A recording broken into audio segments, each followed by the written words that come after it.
அடுத்தது என்னன்னா learning 8.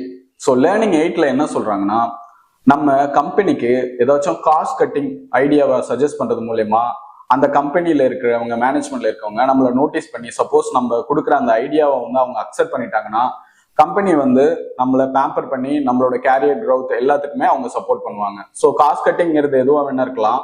For example ப்ரொடக்டிவிட்டியை நம்ம இம்ப்ரூவ் பண்றதா இருக்கலாம், இல்லை வந்து எக்ஸஸா நம்ம யூஸ் பண்ற யூசர் குவாலிட்டிலையோ, இல்லை வேற டிராவல், இல்லை அட்மின் ஆர் ஐடி, எந்த இடத்துலயா இருந்தாலும் நம்ம அந்த ஒர்க்கோட அந்த கம்பெனிக்கு கம்மி பண்ணி கொடுக்கறது மூலயமா, அவங்களோட இன்கம்மை இன்க்ரீஸ் பண்றது மூலயமா அவங்க வந்து இமீடியட்டா நம்மளை ரெகக்னைஸ் பண்ணுவாங்க. ஸோ நம்மளை ரெகக்னைஸ் பண்றது மட்டும் இல்லாம நம்மள ஒரு பொட்டன்ஷியல் கேண்டிடேட்டா ஐடென்டிஃபை பண்ணிட்டு நம்மளோட சேலரி அண்ட் கேரியர் க்ரோத், நமக்கு அடிஷ்னல் ட்ரைனிங், நம்ம ஸ்கில் செட்டை இம்ப்ரூவ் பண்றது எல்லாத்துக்கும் அவங்க வந்து ரொம்ப சப்போர்ட் பண்ணுவாங்க. ஸோ நம்ம என்ன பாசிபிள் வே நம்ம வந்து இந்த காஸ்ட் கட்டிங் பண்ண முடியும் நம்மளோட ப்ராசஸ்ல அப்படிங்கிறத நம்ம அந்த ஆஸ்பெக்ட்லயும் யோசிக்கணும்.